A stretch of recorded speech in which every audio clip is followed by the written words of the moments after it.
Você pode curvar sua cabeça, por favor? Pai, Tu és poderoso, Tu és fiel, e nós Te agradecemos, Jesus, por ter trago o Seu Filho até Tangará da Serra, para ser um instrumento de vida, de graça, de cura, libertação para a nossa igreja.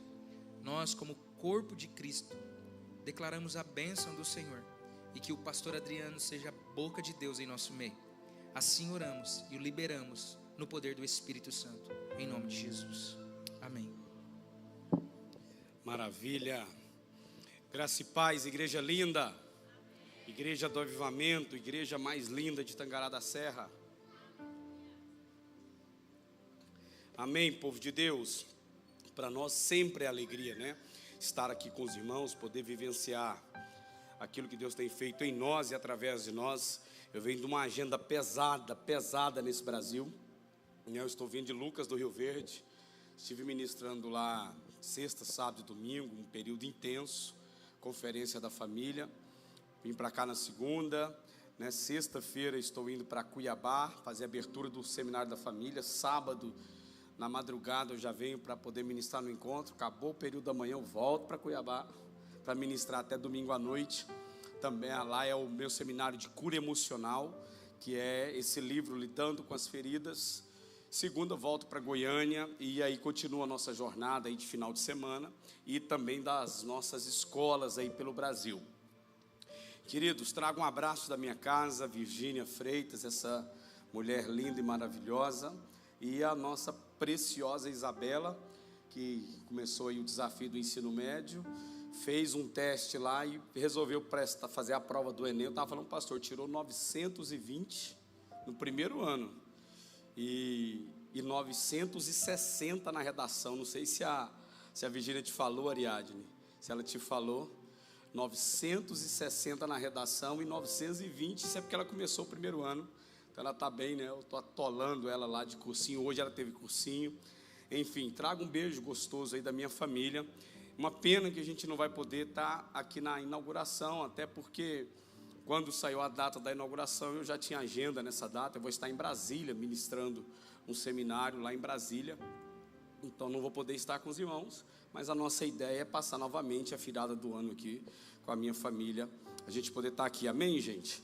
Queridos, ali está meu material, né? Os irmãos já têm aí já usufruído aí, testemunhado. Está ali os irmãos que ainda não adquiriram, né? O livro Colocando a Casa em Ordem, a nova edição dele que eu fiz, a nova edição do Lidando com as Feridas, aliás, Lidando com as Feridas não, Discernindo as Lágrimas, e o meu lançamento que, graças a Deus, eu lancei aqui, né? Foi o primeiro lugar, que foi em maio, e ele já não tem mais, eu já vou ter que voltar agora, voltando para Goiânia, eu vou ter que pedir mais uma remessa, que as 1000 unidades que eu fiz já está acabando. Realmente é um livro que tem alcançado aí os corações de alguns irmãos. É uma temática que eu estou trabalhando em cima dela, estou estudando em cima dela. Vou falar mais um pouco sobre isso hoje, que é lidar com as feridas, né? Lidando com as feridas do passado. E mais uma novidade, passa ali, tem só 8 unidades, meu pendrive com todas as minhas mensagens em MP3, tá? Tem um case, é um pendrive muito bem organizado para você adquirir e o nosso conteúdo, né? Tem todos os meus 3 seminários lá, o seminário de maturidade, o de cura emocional e o da família, sem contar mais de 67 ministrações avulsas, pregações, palavras que me deu. Todas as minhas pregações, desde a primeira vez que eu ministrei aqui em 2022, está lá está disponível lá para os irmãos adquirirem, todas editadas em MP3, tá bom? Fica aí o nosso carinho, passa lá, Pix, tem também cartão, parcela lá no crédito também. Querido, vamos trabalhar essa temática, né? Raízes dos adoecimentos emocionais. Quero chamar você para caminhar nessas águas comigo, né? Eu tenho muita informação, bastante conteúdo para passar para vocês, bastante conteúdo, claro que é dentro do tempo, mas eu preciso, até desejo concluir esse assunto, até porque essa ministração, ela é a abertura da minha aula na EFOL. Eu abro a EFOL na minha aula, que é no sábado. O sábado eu ministro 3 aulas. no primeiro sábado. No final, o pastor Tiago vai estar aqui. Nós vamos estar falando mais sobre a EFOL aqui para os irmãos. Eu abro com essa aula, que é inclusive o terceiro capítulo do meu livro, sobre esse campo que adoece as emoções. Queridos, para a gente ter ideia, para você ter ideia, eu levantei uma estatística atualizada, bem atualizada, de 2023. Queridos, olha só que dado. De 2010, vou começar antes, de 96 até 2005, era uma proporção de 30% de adoecimento emocional, falando a nível Brasil. De 2005 a 2010, foi para 52%. Metade da população brasileira em 2010 sofria de alguma área de deficiência, né? Ali na depressão, deficiência emocional. Né? A depressão, ela é, claro que ela é uma doença, existe o lado maligno, né? Mas na verdade tem a questão patológica, daquilo que são as carências, né, as ausências dos hormônios, mas tem também a questão do trauma. São feridas produzidas ao longo da história da vida. Na verdade, hoje, cerca de 80% dos adoecimentos emocionais, ele é produzido na construção da vida desde a concepção, principalmente por um fator chamado rejeição. Quero falar um pouco sobre isso hoje. A rejeição, ela tem um potencial, querido, de juntar a melancolia, a amargura e a ansiedade em só um estágio de adoecimento. Para você ter ideia, a rejeição, ela tem o potencial de juntar no mesmo estágio de adoecimento a melancolia, a amargura e a ansiedade. Vou relembrar aqui, isso é um dos capítulos que eu mais trabalho no livro. Amargura são as prisões do passado, melancolia são as desilusões do presente e ansiedade são as inseguranças quanto ao futuro. A rejeição, ela consegue concentrar num só estado emocional adoecido as três coisas. Uma pessoa, ela pode estar num processo tão profundo de rejeição, principalmente, né, a rejeição, ela é produzida na família, começa até literalmente começa pelo próprio pai e a mãe, o pai que não assume, a mãe que não aceita, a mãe que tem um filho, mas rejeita, né, o marido rejeitando a esposa rejeitando o marido, solteiro rejeitando casamento, casados rejeitando solteiros, e assim vai uma onda de coisas aí, fruto de quê, querido? Fruto de pecado, fruto de negligência. A ausência promove a negligência produz, querido, adoecimento, e esse adoecimento desencadeia na rejeição. Hoje, a cada 10 mulheres, moças e mulheres que você atende, 9 vêm de um sistema déficit dentro de casa, rejeitado por pai, né? Às vezes o pai é presente, que é o pior adoecimento, tá? A pior orfandade.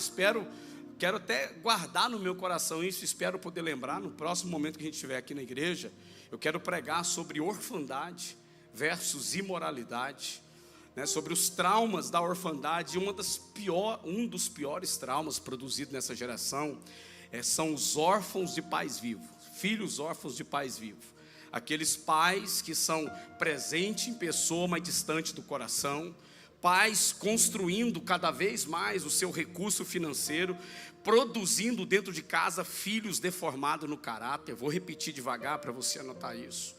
Hoje nós temos uma geração de pais cada vez mais construindo o recurso financeiro e cada vez mais produzindo dentro de casa filhos deformados no seu caráter, nas suas relações.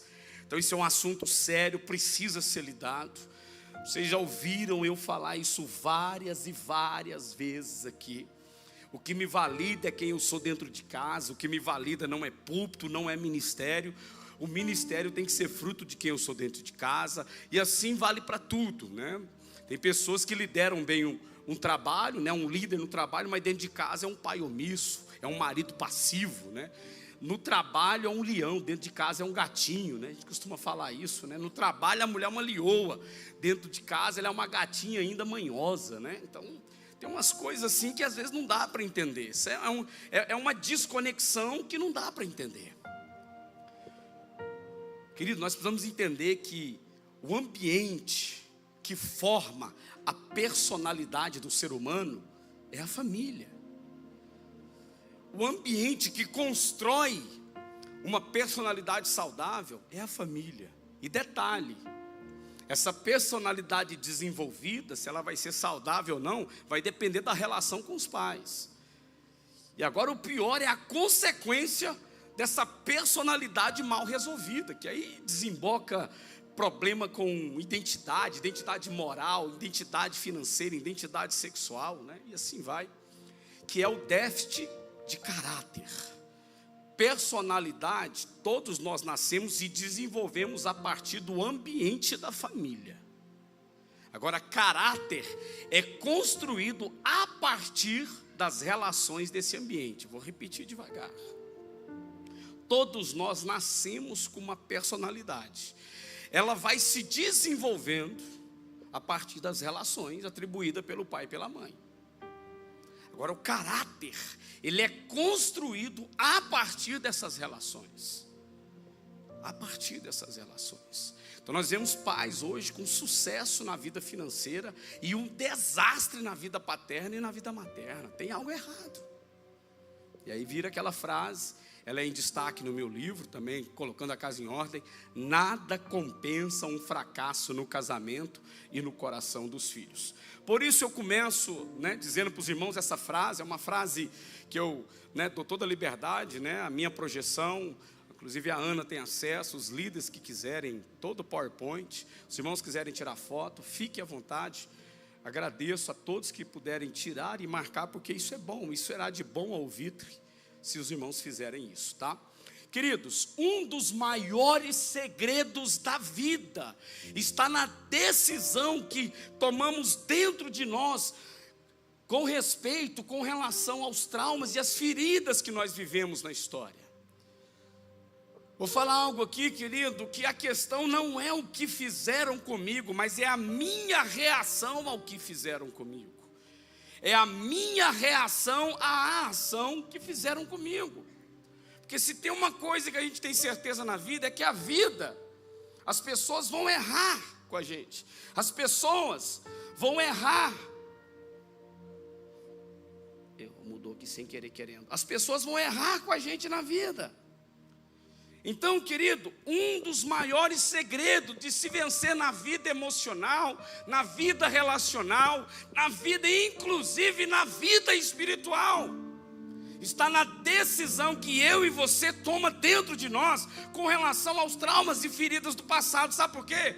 Porque quando não temos maturidade para entender os problemas que causaram na gente, nós nos tornamos vítimas, é um vitimismo das feridas.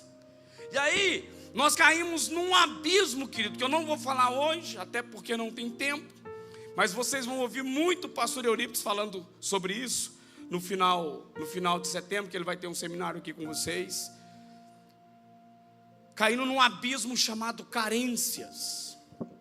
As pessoas, quando não têm maturidade para lidar com as feridas, com aquilo que fizeram com elas, queridos, ela entra num vitimismo. E aí, em vez de buscar a solução na pessoa, na verdade ela busca que a pessoa pague a dívida que tem dentro dela. E aí, em vez da pessoa, se for uma mulher traumatizada com seu pai, ela casa e ela joga toda a sua expectativa no marido, do déficit do pai. Ela não está casada com o marido, emocionalmente ela é casada com a falta do pai. Da mesma forma, rapazes, homens que têm déficit de mãe, aí gera toda a expectativa distribuída na esposa. Aí nas suas crises emocionais, ele não está casado com a esposa, está casado com a mãe emocionalmente. Por quê? Porque carência não se supre, carência se cura. Carência se cura. Então, queridos, está nas minhas mãos, está nas suas mãos, o poder de decisão de lidar com essas coisas, de lidar com essas feridas. Agora, vamos entender uma parte aqui que eu acho muito importante. Passa aí para mim. Como que a psicologia lida com isso? Só para poder enriquecer esse tempo aqui. Como que a psicologia lida com traumas, feridas e adoecimentos emocionais? Tem a questão espiritual, pastor? Tem. Não estou dizendo que não tem. Eu acredito mais que o problema emocional, ele deixa a pessoa vulnerabilizada a ataques do inimigo. Fica mais vulnerável. Mas tem também a questão espiritual. A Bíblia fala sobre isso? Fala. Eu vou ler uns textos aqui para os irmãos. Mas vamos também abordar o que a psicologia fala sobre isso. Olha só, primeira coisa que ela fala, acompanhe comigo aí. Passa para mim aí, Ana. Primeira coisa que a psicologia trabalha: mudança constante de humor e temperamento é um sinal de problema emocional. Sabe aquela pessoa que é 880, você está falando que tem hora, pastor Tiago, você tem que buscar discernimento do Espírito Santo para saber que humor que a pessoa está. Tem que ser revelação do Espírito Santo, que você está conversando com o irmão está conversando de boa, de repente muda, o tempo fecha, trovoadas, com pancadas de chuva na sequência. Você fala, mas não entendo o que aconteceu. Essas mudanças de humor e temperamento constante desencadeia aí, você vai sentar, vai conversar, né? A pessoa está carregando aí um problema emocional. Normalmente, pais que resolvem as coisas só gritando dentro de casa geram filhos assim, com carências ou com exageros de temperamento, viu? Normalmente. Menino, esse homem não tem jeito. Eu já te falei, mulheres que só gritam, calma, né? Normalmente isso é produzido ali na amígdala cerebral, aonde vai se desenvolvendo as células espelho da criança. Ela vai refletindo aquilo. O que é refletir? É fletir de novo. Normalmente é surto de raiva. Você vai conversar aí, normalmente papai e mamãe que grita muito dentro de casa, principalmente a mãe, porque vai afetando o desenvolvimento das células espelhos aí da criança, que se desenvolve melhor ainda depois de 1 ano e 2 meses. É importante falar isso. Uma segunda coisa, rompimentos e bloqueios de vínculos afetivos. É outro sinal. Olha, nem Deus falando, eu volto a me relacionar com meu pai. Jamais o que minha mãe me fez não tem perdão. Esse menino, o que ele causou na minha vida e no pai dele, eu não quero saber desse menino. Normalmente, ferida emocional. Bloqueio afetivo, fala de afeto, ligação direta, normalmente é problema com mãe. Querido, 2 estatísticas que saiu agora, bem recente, eu achei interessante. Primeiro, generosidade caminha junto com crianças que amamentaram durante no mínimo 6 meses com a mãe. Sabia disso, gente? Normalmente crianças que amamentam entre 6 meses e 1 ano, né? Principalmente entre, nascimento até 1 ano, normalmente são generosas. E aí o pessoal, um pastor, eu não lembro o nome dele agora, do Rio de Janeiro, foi feito a fazer, ele é psicólogo. E aí os pastores gostam, quando eu falo isso, eu começo a falar assim, está explicado. Normalmente, pessoas que não são constantes em dízimo e oferta tiveram com problema de amamentação com mãe. Porque mãe é doação. Mãe é peito, cheiro, vínculo, feto, afeto, cordão umbilical. Tudo que uma criança tem na vida aliás, a criança em desenvolvimento ali, o bebê, tudo ela recebe de mãe. Tudo ela recebe de mãe. Então é uma gratidão de vida, é uma mãe doando a vida para o filho ali o tempo todo. Os hormônios bagunçam, a mulher fica daquele jeito, aumenta o peso e vai daquilo, né? Aumenta para cá, e cai para lá, fica daquele jeito. Por quê? Porque o organismo está ali, dando para aquela criança. Normalmente, Mãe, cuidado. É coisa simples. Às vezes fala assim: essa criança não foi programada para agora. Cuidado. A criança está recebendo. Cordão umbilical só corta fisicamente. Emocionalmente é combustível para o resto da vida. Então, quando falamos de bloqueio, eu vou ler uma historinha para os irmãos na sequência aqui, que os irmãos vão entender mais sobre isso. E terceiro, que a psicologia fala, que reações desproporcionais a situações negativas ou até imprevisto. Sabe aquela pessoa que acontece algo, vou usar um linguajar, né, um ditado popular brasileiro aí, faz uma tempestade num copo d'água, tem uma reação desproporcional, desequilibrada a partir de uma notícia, de um dado negativo, de uma notícia, querido, uma notícia ruim, o nome já está falando, né? Notícia ruim, ninguém está dizendo que é bom. Agora, a reação a essa notícia fala também dos adoecimentos. Agora, olha essa pesquisa. Na verdade, pesquisa não. Eu ouvi um psicólogo falando sobre isso. Eu achei interessante que, inclusive, esse assunto está entrando no meu novo livro, que eu já estou, inclusive, já está para diagramação, para me mandar ele rodar. Pais feridos, um com o outro, né? Filhos adoecidos. Pais desorganizados, filhos traumatizados. Toda desorganização de um pai e de uma mãe na sua relação geram traumas em filhos. E uma das coisas, querido, são situações desproporcionais, que esse é o quê? É um ambiente inseguro. Toda desorganização de pai e mãe gera um ambiente inseguro nas emoções dos filhos. Queridos, tem crianças que constantemente têm espanto, assusta, achando... Porque uma criança, por exemplo, o bebê, quando ele está com fome, sabe por que ele chora e tem hora que assim, que é desesperado? Porque ele pensa que vai morrer. Uma criança, quando está começando a andar, sabe, tem hora que ela para e grita alguém, porque ela pensa que ao cair ela vai morrer. Isso é o inconsciente dela trabalhando, achando que ela vai morrer. Então a criança, quando ela não tem essa produtividade saudável do ambiente que ela vive, querido, ela cresce uma pessoa insegura. Uma pessoa insegura na escola, insegura nas relações. Normalmente, anote isso, querido. Normalmente, pessoas que não se adaptam, mudam de relacionamento constante. Ou mudam constante, ou está com 40 anos e não relaciona. Está esperando chegar não sei da onde, só se for de Marte, quando for conseguir visitar e ver se tem gente lá. 40 anos, está esperando o quê, meu irmão? Não percebeu que está doente ainda não? Não é possível que não tem homem, não tem mulher nessa cidade, nessa igreja. Eu sei que está difícil, meu irmão. Tem hora que você vê uns homens aí que você precisa de revelação para saber se é homem ou se é mulher. Eu sei que tem hora que você vê umas mulheres e fala assim: Deus, o que é isso? Que espécie humana é essa? Mas eu sei que tem um Zé Bigode e uma Zé Cabeleira por aí. Uma Maria Cabeleira e um Zé Bigode por aí, gente. Não é possível.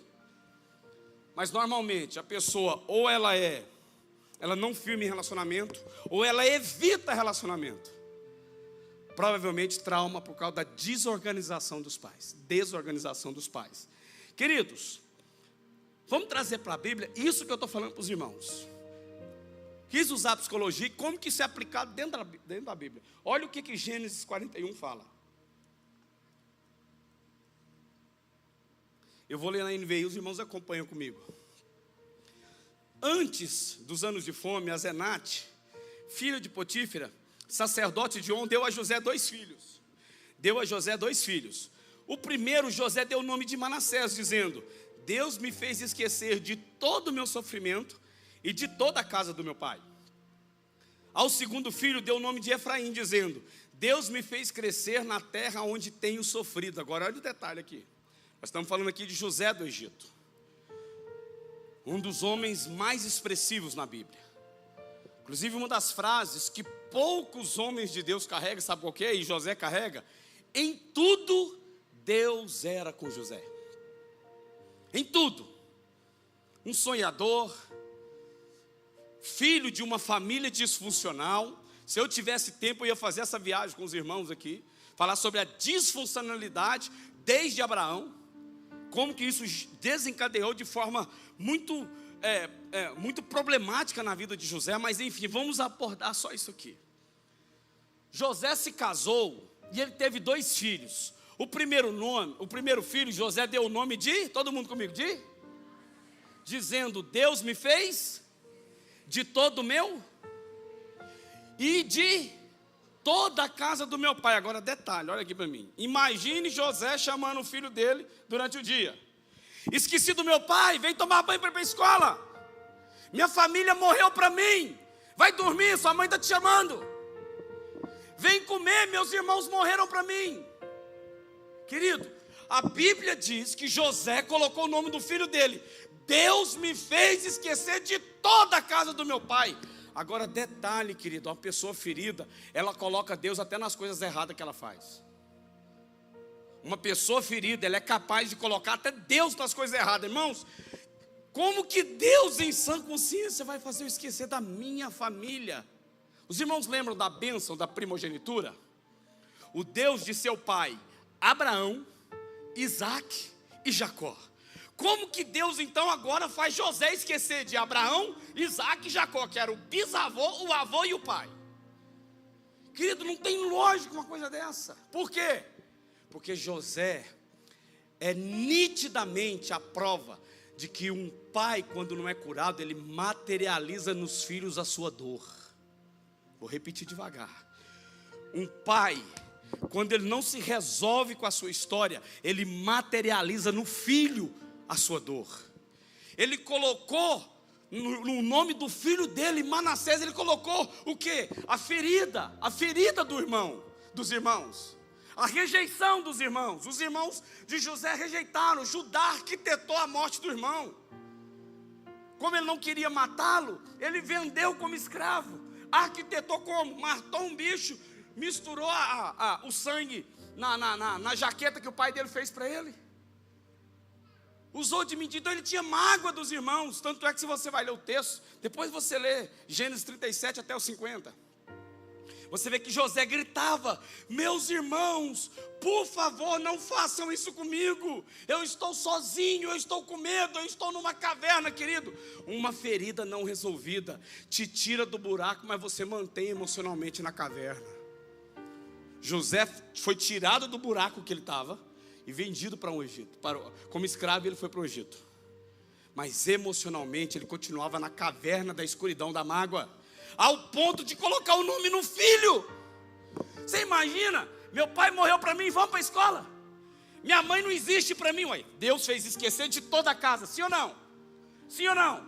De toda a casa. Meus avós não existem para mim. Meus tios eu não quero saber de ninguém. Meus primos não existem para mim. Não existe irmão, não existe cunhado. E ele materializava no filho, gerando crise emocional. Sendo que a primeira bênção de primogenitura, o Deus de Abraão, Isaac e Jacó, o Deus do seu bisavô, o Deus do seu avô e o Deus do seu pai é o Deus que vai abençoar os seus filhos. Mas José bloqueia isso no coração dele. Agora vem a segunda coisa. E há até uma contradição aqui de José. Olha só. O segundo filho chamou Efraim, dizendo: Deus me fez crescer na terra onde? Todo mundo, como o som de muitas águas. Onde tenho? Tenho. Está conjugado, sabe como? No presente contínuo. Eu tenho. Se ele sofre amanhã, eu tenho. Se ele sofreu ontem, eu tenho. Ele não falou assim: aonde eu tinha, eu tenho. Mas é interessante, o primeiro nome, Deus me fez o quê? Como o som das águas, igual parabéns para você, né? Tá, vamos lá, todo mundo. Deus me fez. O filho mais velho, ele fala que Deus fez ele esquecer. No mais novo, ele coloca o quê? Na terra onde eu tenho sofrido. Sabe o que significa? Enquanto eu não me resolvo com os meus pais, a vida continua a me bater e eu continuo sofrendo. E quando eu não resolvo com a minha família, José então faz duas coisas. Ele materializa nos filhos a ferida do seu passado e produz na sua geração o quê? Insignificância do legado dos avós, dos pais. Se a bênção da primogenitura é trazer o legado do bisavô Abraão, do avô Isaac e do pai Jacó, ele já estava anulando. Esqueceu de toda a casa do meu pai. Duas coisas José produz aqui, olha só que interessante, passa para mim aí. Olha só, José, primeiramente, ele aborta emocionalmente os vínculos familiares e bloqueia literalmente a família para manter o quê? Manter o quê? Da origem da ferida. José foi para uma terra distante da onde ele foi jogado. Ele estava longe da ferida, mas a ferida continuava. Então não é fugir do lugar do confronto, é se posicionar independente de onde estiver, porque enquanto não resolve, a ferida acompanha, meu irmão. Não é fugir da ferida, é olhar para dentro de mim. José tinha que olhar para dentro dele. Querido, você está vendo quando o nome dessa mensagem que Deus ministrou no meu coração, raízes das feridas emocionais, né? Desses adoecimentos emocionais. Você está vendo tanto de coisa que a gente passa sem perceber. E eu vou ser sincero com os irmãos, quantas vezes li esse texto, quantas vezes tentei trabalhar nesse texto, e eu não percebia o quanto José era ferido com a família. Querido, depois se você ler a história, José, vocês sabem, né? Vai preso, depois injustamente, né? Você vê, homem de Deus, tentado pela mulher do seu senhor, aí fica preso, depois ele traduz o sonho de Faraó, ele passa a ser o homem abaixo de Faraó, se torna o governador, a terra tem fome, ele tem lá mantimentos, os seus irmãos bateu na porta dele. Querido, um filho de Deus, quando ele foge da ferida, Deus produz um momento para a ferida e bater na porta, mas ele vai ter que resolver. Os irmãos bateram na porta de José, e José era tão ferido, que a Bíblia diz que José reconheceu seus irmãos. Depois você lê o 44, 45, 46. José reconheceu seus irmãos, mas os seus irmãos não o reconheceram. Aí José trouxe um intérprete, porque José falava com eles na língua egípcia. Trouxe um intérprete para eles não entender. Querido, uma pessoa ferida fala a língua que o outro não entende. Vou repetir devagar. Uma pessoa ferida, na sua comunicação, ela fala algo que o outro não entende. Você vê aquele casal que nunca entende? Estão falando a mesma coisa, mas o coração já está distante um do outro. Mas foi isso que eu falei. Não, você não falou isso. Você está falando é para do meu pai. Não, meu pai, eu estou dizendo de nós. Não é de nós, está falando a mesma coisa. Sabe por quê? Porque a ferida do passado bloqueia a comunicação saudável. Uma pessoa ferida com o passado, ela bloqueia a comunicação saudável. Já viu aqueles filhos que não entendem a linguagem dos pais? Não entende, o pai explica. O menino não entende. Por quê? Porque a raiva, a ferida, ela bloqueia uma comunicação saudável. José viveu isso aí. Só que não para por aí, querido. Ele não só viveu, ele fugiu porque ele não aceitava. Depois que ele conversou com seus irmãos em outra língua, ele foi por quarto arquitetar para prender os irmãos. E ainda foi maldoso. Vai lá, tem mais alguém da família? Tem um irmão caçula, que era o Benjamim, que era o irmão depois dele. Traz ele para mim e falou: rapaz, meu pai já perdeu um irmão já. E falei: é isso que eu quero que vocês sintam mesmo. E aí ele arquiteta, coloca uma coisa mentirosa na mochila de Benjamim, só para levar Benjamim preso. Mas quem que dá a vida por Benjamim? Judá foi o que arquitetou a fuga dele. Agora olha isso, querido, passa para mim. Olha só essa frase que Deus ministrou no meu coração. A autonegação é o sintoma que precede a autossabotagem. Normalmente, uma pessoa que vive na autonegação, normalmente ela está se autossabotando. A autonegação é o sintoma que precede a autossabotagem. José, ao mesmo tempo que ele negava aquele sentimento, ele se sabotava. Ao mesmo tempo que ele ia lá, agora eu vou matar os meus irmãos, ele voltava atrás. Eu não, já sei, vou colocar lá para Benjamim ficar preso, para acontecer problema, até chegar o momento da cura. Por quê, querido? Porque o entendimento de José produzia o desastre do seu destino. Os pensamentos de José, segundo a sua ferida, produziam o desastre do seu destino. Agora olha só esse pensamento que eu vou passar para os irmãos. Passa para mim, Ana, por gentileza. Quem semeia um pensamento, colhe um feito. Quem semeia um feito, colhe um hábito. Quem semeia um hábito, colhe um caráter. Quem semeia um caráter, colhe um destino.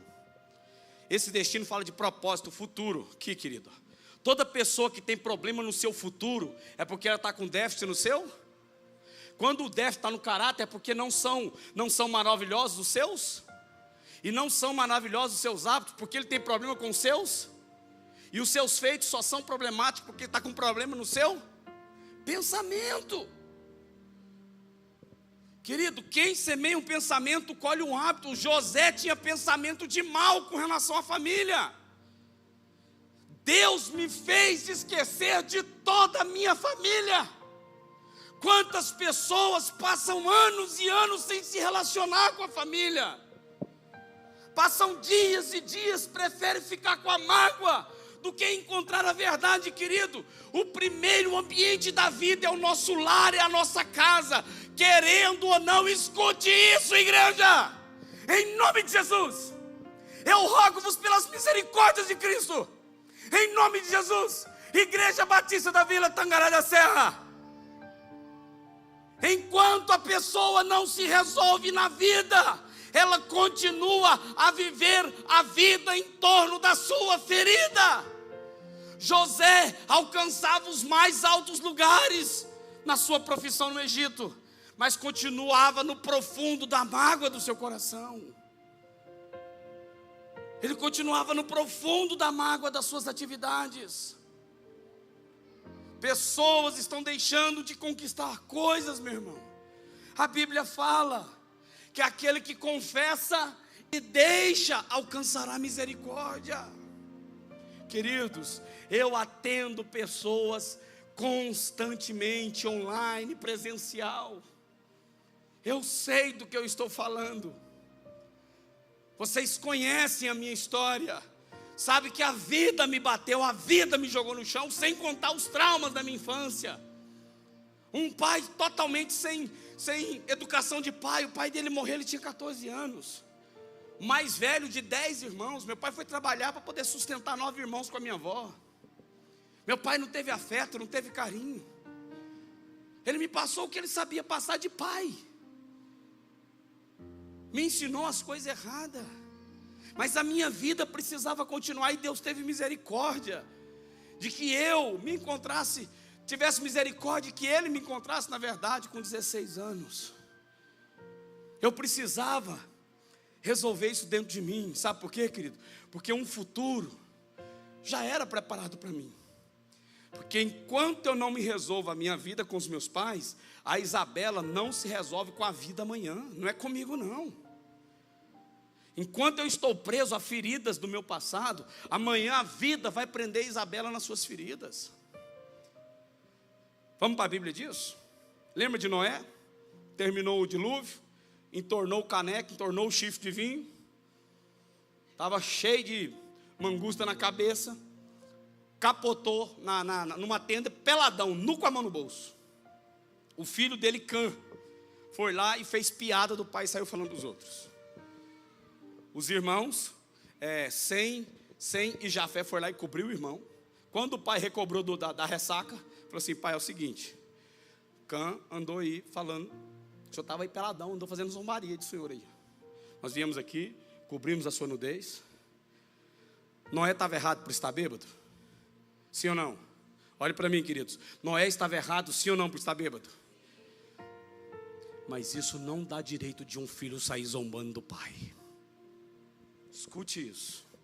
Não estou aqui validando o erro de pai. Se sentar comigo, você vai ver a história do meu pai e da minha mãe. Erraram comigo, erraram com meu irmão e erraram com a minha irmã caçula. mas isso não me dá o direito de rejeitar ou de zombar do meu pai. Cuidado com o que você fala do seu pai e da sua mãe. Na terra, não tem, nesse planeta, alguém que tenha mais autoridade sobre mim e sobre você do que os nossos pais. Não tem, querido, não tem, não importa o que eles foram. Foi eles que Deus usou para te trazer a vida e para me trazer a vida. Na terra, eles são a maior autoridade. Cuidado. Sabe o que Noé falou para o seu filho? A mesma vergonha, escute isso. A mesma vergonha que você me fez passar, o seu filho Canaã vai fazer você passar. Ele não amaldiçoou Cã, ele amaldiçoou a sua descendência, a sua geração.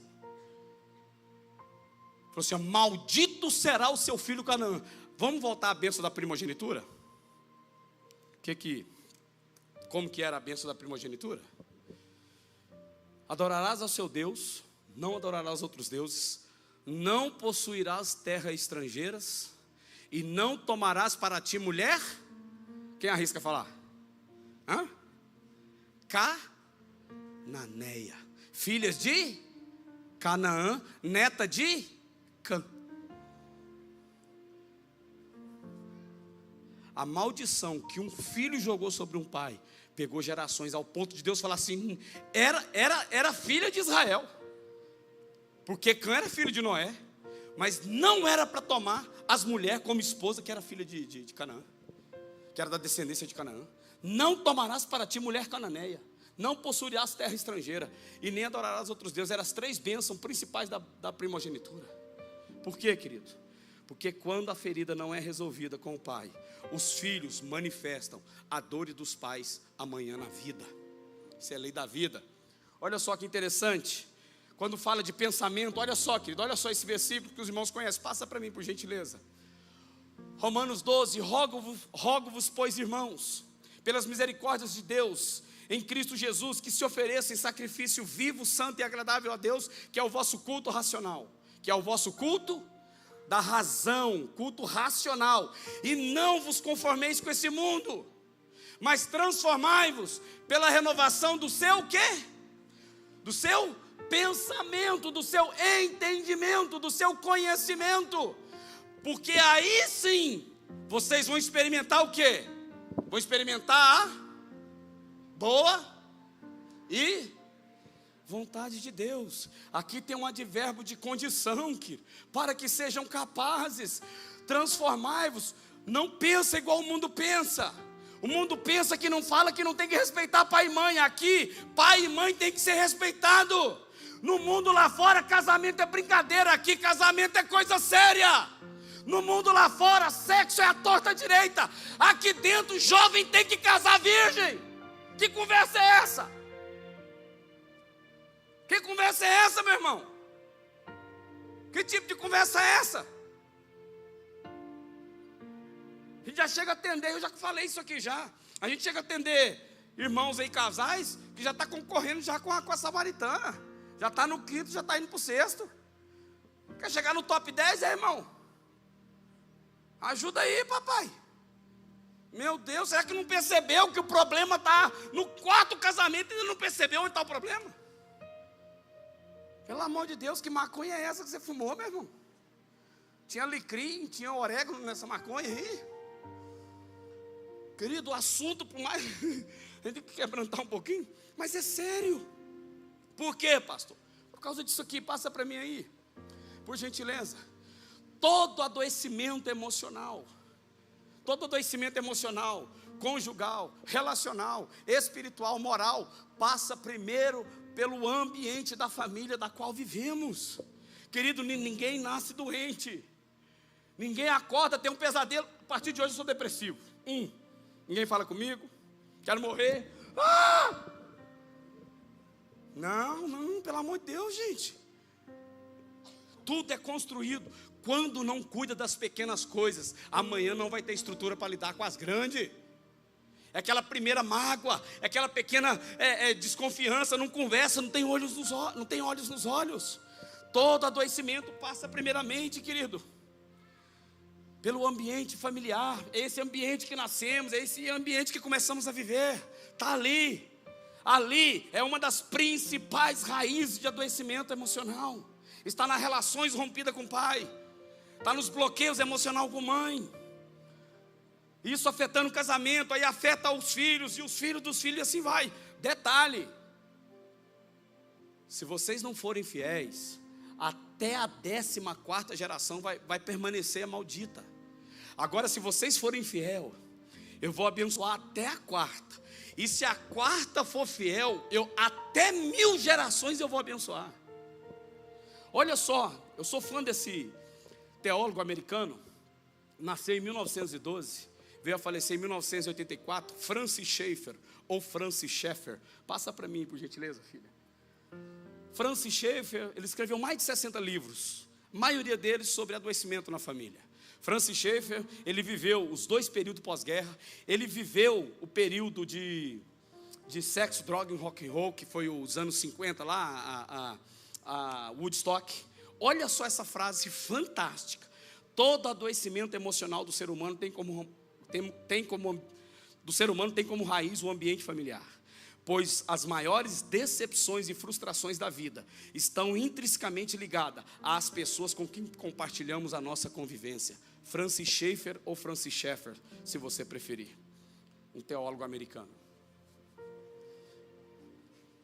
Esse camarada fala que a dissolução da família é o pior desastre da sociedade. Hoje normalmente é comum você ver o quê? Uma família onde tem uma avó, 2 tias, mãe solteira, cada uma com 3 meninos, dos 3 meninos, 2 meninas que já está com 12 anos engravidando para deixar para a mãe seguir a sequência da avó. É comum. Nós chamamos isso de deformação da figura masculina no lar. Se eu tivesse tempo para falar, eu falei aqui no seminário, quem estava aqui, o que a presença, o que a figura masculina produz na vida de uma pessoa, de positivo, e o que a ausência produz de negativo. Inclusive, estava conversando com o pastor Tiago, o livro que eu vou lançar agora é Geração Ferida, marcas que destroem a geração. E o outro, que eu já estou terminando de escrever ele, chama Traumas, Feridas, Abusos e Rejeições. Por que você fez isso comigo? Querido, eu estou parando para poder me dedicar a esse assunto. Que é aí onde eu quero entrar. O tempo em que eu vivi, dos meus 16, quando eu converti, até meu casamento, como eu me culpava, ou culpava as pessoas dos 3 abusos que eu sofri na minha infância. Eu já falei aqui para os irmãos, um com 5 anos, um com 5 anos, um outro com 7 e um outro com 8. Eu lembro de cada detalhe. Com 5 anos foi a primeira vez que eu pensei em suicídio. Depois da primeira vez que uma mulher me abusou de mim, dentro da minha casa, eu fui para a porta de casa para me suicidar, com 5 anos de idade. Eles não fazem noção o que é, quanto destrói roubar a inocência de uma criança. Então, nesse livro, eu quero ser mais pessoal. Traumas, abusos e rejeições. Por que você fez isso comigo? Entendendo os porquê das minhas dores. Querido, nós só discernimos as nossas dores quando entendemos os nossos traumas. Eu vou repetir devagar para você anotar. Vou até voltar a fita.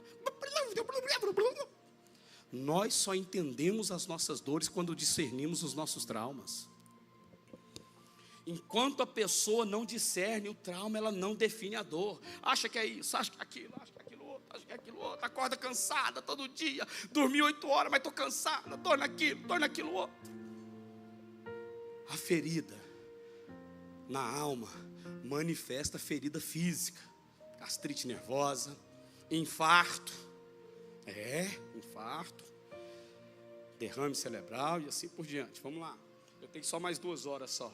Olha só essas estatísticas aqui com os irmãos, para a gente pegar a caminhada final, para a gente orar.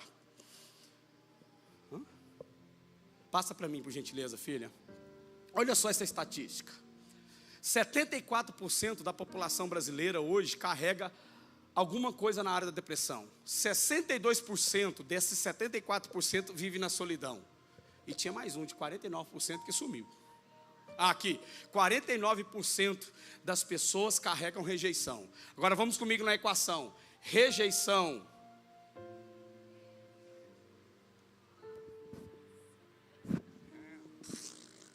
vamos lá, hein? Respire fundo, como som de muitas águas. Eu sei que a mensagem está ruim, irmãos, mas a estatística aqui é boa para a gente aprender. Vamos lá, eu vou apontar os irmãos como som de muitas águas.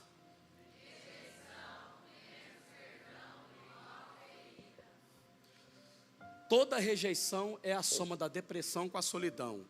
E a rejeição menos perdão é igual a ferida. Toda pessoa ferida normalmente carrega a ausência de perdão e vive em algum campo da vida rejeitada. Querido, é como 1 mais 1 são 2. É incrível como essa estatística bate. Então essas marcas têm o poder de destruir a família, de destruir essa geração, de destruir relacionamento. Marcas que têm o poder de destruir a vida espiritual. Querido, quantos ministérios são enterrados por conta de feridas? Estava conversando com o pastor hoje, e é muito bom, né? O pastor Tiago, quando a gente tem tempo, a gente bate papo, né? Coloca o coração em dia. Está falando, ministerialmente, tem 2 coisas que um pastor e uma pastora precisa. Um homem de Deus precisa. Somente se for pastor. Primeiro, o amém de Deus para o homem, sabe onde é que está? No sim da mulher. Querido, se a mulher falar não, não vai, não vai. Não vai porque é latada. Chuta que é laço. E a segunda coisa, querido, é os dois ter inteireza de caráter. Sabe o que me faz voltar aqui e pregar? Eu não acho que eu sou um bom pregador, eu sou um bom contador de história. Tem hora que eu faço até umas gracinhas. Eu acho que eu sou um bom contador de história. Porque o carisma abre portas. Mas sabe o que mantém porta aberta? Caráter. Sabe o que mantém a porta aberta aqui? Pastor Tiago Matos, a liderança, ir lá e perguntar para a irmã Sandra como é que eu me comportei no hotel. Perguntar aquelas meninas que trabalham lá de manhã, que eu chego lá no café da manhã, se eu dou bom dia para elas. Se eu agradeço a menina que foi limpar o quarto. É isso que me faz voltar aqui. É pegar uma hora a pastora Cibele, ligar para a Virgínia. E aí, Virgínia, como é que está a Adriana aí? Fala para mim, como é que está te tratando? Como é que está tratando a Isabela? É isso aí que mantém porta aberta. Porque abrir porta é carisma. Meia hora de YouTube, meu irmão, você está... prega muito melhor do que... rapaz, vende até mais livro do que eu. Agora, o que mantém porta aberta é caráter saudável. E uma das coisas que mais fere caráter é ferida. Uma pessoa ferida normalmente carrega problema no caráter. Uma pessoa com problema no caráter normalmente carrega ferida. Então, gente, não vai dar tempo de falar tudo, mas nós vamos falar pelo menos sobre principais. Olha aí, que interessante, passa para mim, eu estou passando aqui, ó. É de quanto que eu estou passando aqui. Principais áreas produtoras que produz ferida. Qual área da minha vida que está produzindo ferida? Eu vivo, mas parece que a minha alma está desaparecendo. Eu estou casado, mas parece que eu não sou casado. Eu tenho marido, mas parece que eu não sei ser esposa. Eu tenho esposa, mas parece que eu não sei ser marido. A vida parece estar desaparecendo. Sempre acontece coisas que eu volto a estaca zero. Algo está me prendendo. Primeira coisa, passa para mim, Ana. Já falei aqui como introdução, a família. Querido, não tem outro remédio para os nossos filhos. Remédio para curar nossos filhos é pai presente, é mãe presente, é mãe com caráter, é pai de caráter, é pai que paga a conta. Não adianta querer exigir que o filho seja fiel no dia de amanhã se o pai não paga a conta direito, corta a água, corta a luz, faz gato, mente para não pagar a conta, compra sabendo que não vai pagar, não tem jeito. Não adianta se o pai e a mãe acessam a pornografia, querer que o filho amanhã casa virgem, porque não vai. A porta de prostituição entra dentro de casa. Querido, a maior resposta para os nossos filhos é a saúde na família. Por quê? Porque a família é a espinha dorsal da personalidade de toda pessoa. O que é a espinha dorsal? O que é o dorso, meu irmão? É o meio, é o que sustenta. Eu operei da lombar. Os irmãos não sabem o tanto de dor que eu sinto na dorsal, porque ela não foi preparada para receber essa pressão. É a lombar que foi preparada, mas ela foi isolada. Quantos filhos não estão preparados, meu irmão, para receber a pressão da vida? Porque se tem uma coisa que eu não aliso a Isabela é com a vida. Eu falo para ela, Isabela, filha, a vida vai te bater, minha filha. A vida não brinca. Seja séria.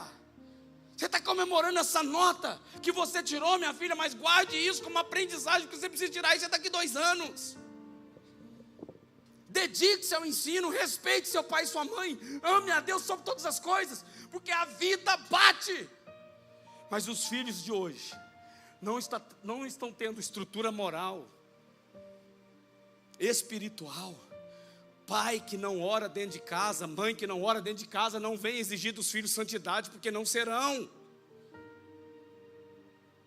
Começa em casa, queridos. O maior ambiente de saúde em todas as áreas da vida é dentro de casa. Isabela não tem que me seguir e ter caráter de Deus porque o pai é pregador. Ela tem que ser isso, sabe como? Porque o pai vive o que prega, não porque prega o que viva. Não porque prega o que vive. É viver o que prega. É estar dentro de casa. Porque, querido, ali está toda a estrutura. Olha o que a Bíblia diz, passa para mim, filhota. Olha o que o nosso querido irmão Paulo escreve a carta a Timóteo no capítulo 5. Ordene essas coisas para que sejam o quê? Irrepreensíveis. Se alguém não cuida dos seus parentes, especialmente o da sua própria família, negou a. E é pior do que quem? Do que o descrente, do que o incrédulo, meu irmão. É a Bíblia que está dizendo. E detalhe, lembra de José? Me fez esquecer de toda a casa do meu pai. Quem é que está errado nessa história? Ou quem é que está certo? Paulo vem e escreve: aquele que não cuida dos seus parentes. É, querido, tio, primo, vó. Pensa que cunhado não é parente, mas cunhado é parente também. Sobrinho. E aí ele completa, especialmente os de dentro de casa. Negou a fé, querido. Então, falar de fé não é falar do que Deus faz. Falar de fé é testemunhar dentro de casa quem Deus é. Falar de fé não é falar aquilo que Deus faz. Você acha que fé do Adriano é falar que foi curado de câncer? Nananina não, que passou por 4 infartos. Neca tibiribiriba, que tem uns pinos na coluna. Isso aqui é fichinha. Falar de fé é ser marido da Virgínia, é ser pai da Isabela, é pagar as contas em dia, é ter moral num hotel que eu fiquei lá em Lucas do Rio Verde. É aqui no hotel da irmã Sandra, com as meninas que trabalham, com o rapaz que trabalha lá à noite. Isso é ter fé, meu irmão, é exercer o evangelho dentro de casa. Isso é ter fé. Paulo está dizendo, negou a fé. Não cuidou não, negou a fé. E é pior do que o descrente, do que o incrédulo. Agora, meu irmão, vou falar a linguagem goiana. Chupa essa manga, rói o caroço e dorme com esse barulho. Ó.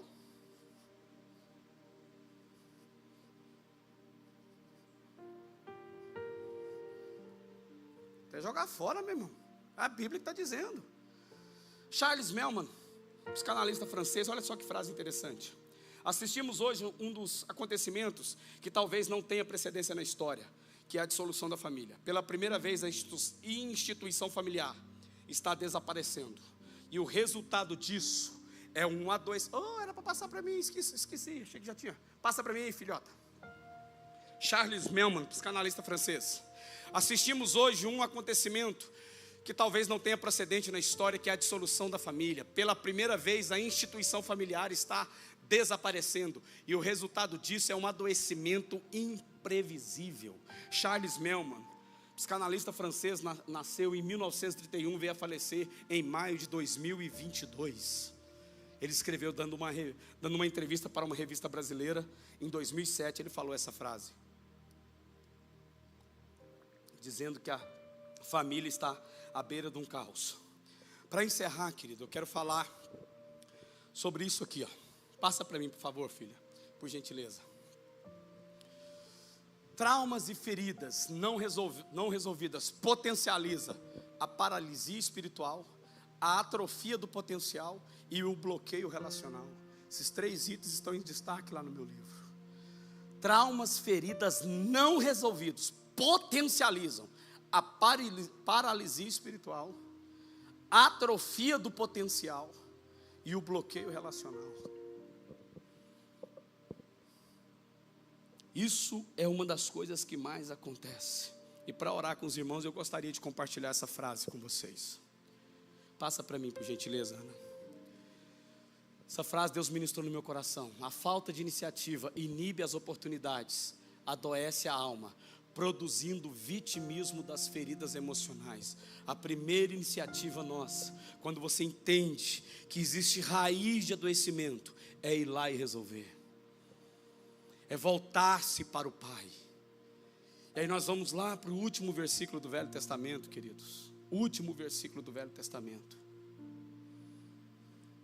Malaquias 4:6. E nos últimos dias, Ele converterá o coração dos pais aos filhos, e o coração dos filhos aos pais, para que eu não venha na terra e a fira com maldição. A terra está doente, meu irmão. Saiu a estatística agora que o planeta Terra tem 7 bilhões e 200 milhões de habitantes. 7 bilhões e 200 milhões de habitantes. E saiu uma estatística agora, em 2023. 68% da população mundial está com alguma crise, com algum adoecimento emocional. Pasmem. Em 10 anos, 95% da população mundial estará com algum problema na área de adoecimento emocional, segundo estatísticas da OMS. Como eu estava falando no início, acho que eu até pulei o final dela. De 96 a 2005, cerca de 30%. Em 2010, 53%. Saiu agora, 2023, final de 2023, a estatística brasileira, de que 87% dos brasileiros estão vivendo sob pressão emocional. 60% já manifestou os adoecimentos. Quer uma estatística para ajudar aí?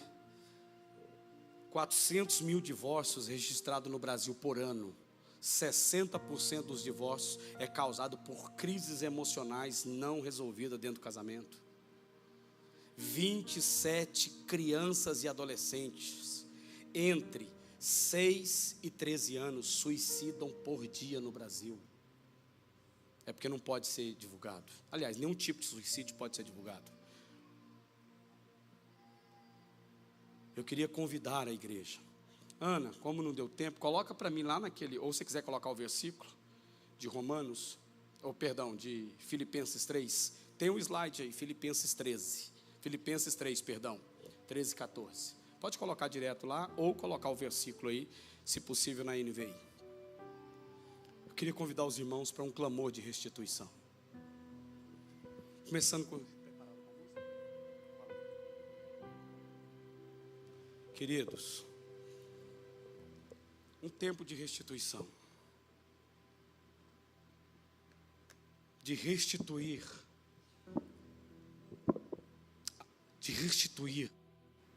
as alianças familiares, de haver essa conversão de pais aos filhos e de filhos aos pais. Olha o que o apóstolo Paulo, coloca lá para mim, filha, ou quiser, repito, se quiser colocar o versículo, Filipenses 13 e 14, o que o apóstolo Paulo fala sobre isso? Eu queria convidar a igreja para dar esse passo de fé, esse passo de ousadia. Fala assim: Deus, eu não vou carregar os meus traumas, meus filhos não vão carregar as minhas feridas, meu casamento querido, eu vou fazer 26 anos de casado em dezembro com a irmã Virgínia. Põe o 13 primeiro, filha, por gentileza. Eu vou fazer 26 anos de casado em dezembro. Se tem uma coisa que eu louvo a Deus, é pelo meu casamento. E não é porque ele é... Não, se eu não sou que o super para dizer, não, temos dificuldade sim, todos. Mas é o privilégio de já ter caminhado 26 anos ao lado de uma mulher íntegra, um casamento que pela graça do Pai começamos bem, casamos virgem. Essa graça de poder caminhar, marido de uma só mulher, esposa de um só marido, poder olhar nos olhos da Isabela. Eu tenho 2 desafios quando eu saio de casa: deixar o sorriso da saudade, para quando eu chegar receber o sorriso do bem-vindo. É um desafio da minha vida, sair de casa deixando o sorriso da saudade nas duas. Quando eu chegar, eu receber o sorriso de bem-vindo. Se tem algo que produz saúde na vida, é a família, querido. Meu apelo hoje para restituir a família. Não vou te chamar à frente, mas eu vou pedir para você que quer reconciliar com a vida, quer reconciliar com a família, coloque a mão no seu coração. Coloque a mão no seu coração. Eu queria pedir os obreiros, intercessores, líderes, supervisores, pastores, se puder. Se alguém quiser oração, levante a mão. Ou se quiser vir à frente, eu vou orar por você. Não vou chamar toda a igreja, até por questão de tempo.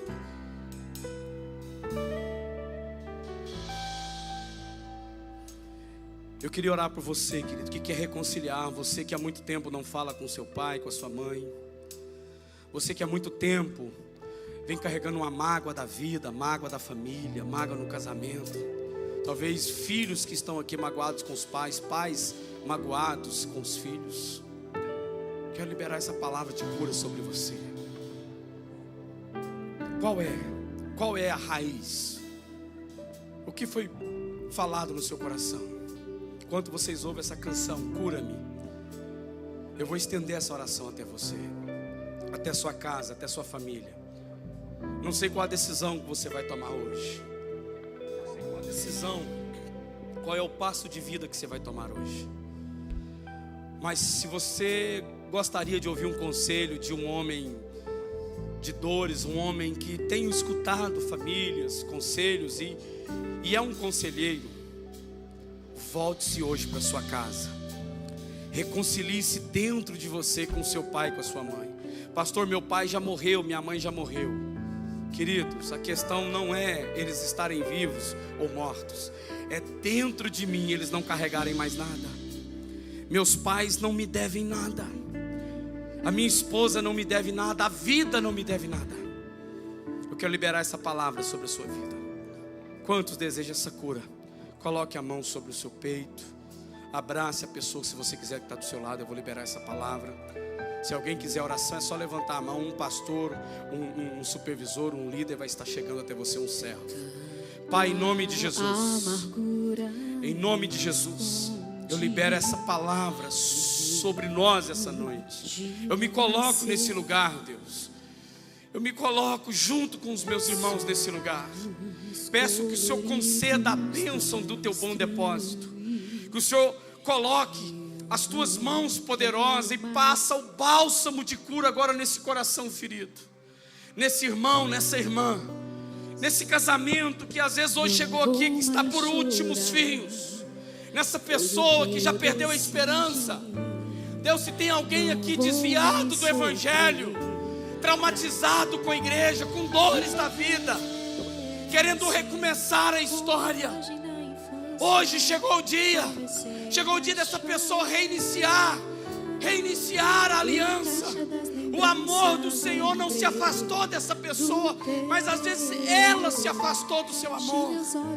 Deus, em nome de Jesus, reconcilie com o pai e com a mãe agora. Em nome de Jesus Cristo, que seja uma noite de perdão, que seja uma noite de reconciliação.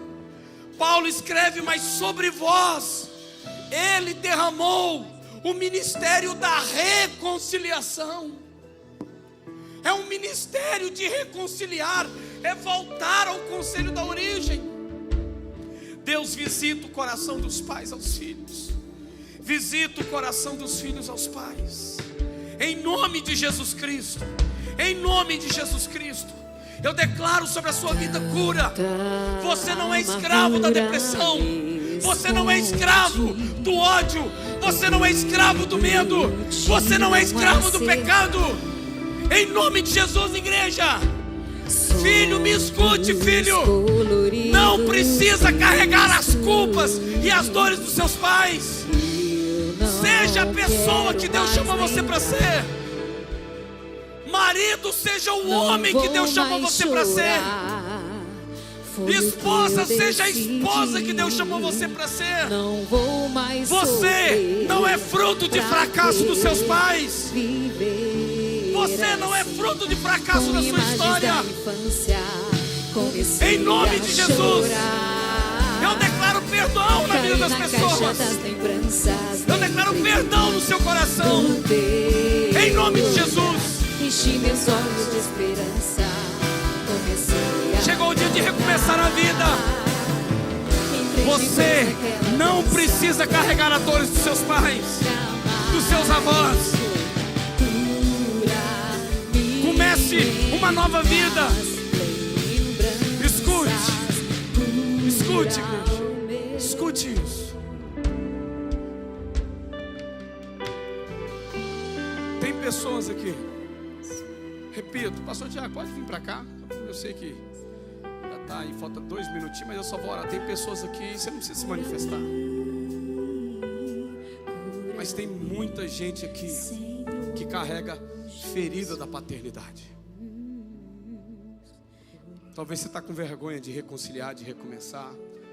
Te abre essa igreja aqui dizendo, né, um vídeo, né, essa igreja é uma comunidade que abraça, que ama. Eu queria orar com você que está ferida com a paternidade. Talvez você está manifestando suas dores como José manifestou. Eu queria orar com a sua história. Eu queria orar pela sua vida antes de passar. E quero declarar que Deus reconstrua o trono da paternidade no seu coração. Porque toda ferida com o pai, normalmente ela acaba interferindo na relação com Deus. Porque a gente transfere a ferida do pai, transfere para Deus, inconscientemente. Eu senti no coração de orar por questão de paternidade. A última estatística brasileira diz que 54% da população brasileira não tem o nome do pai no registro. Isso fala de uma realidade, querido. O Brasil tem uma carência paterna, e isso está afetando as famílias. Eu queria orar com você. Eu queria que você tivesse a disposição de permitir que essa palavra entrasse no seu coração. Moças que às vezes não querem se casar porque não querem ter um marido como pai, eu queria orar pela sua vida. Tem até uma mocinha aqui, ó. Cadê uma obreira para nossa aquecer, irmã? Talvez você quer fazer igual ela, vem para frente, não tem problema. Eu vou descer para orar com algumas pessoas. Pastor Tiago, continua aqui, eu vou descer para orar com algumas pessoas. Se você ainda quiser, sai do seu lugar. Eu quero declarar cura na sua vida, principalmente com relação à paternidade.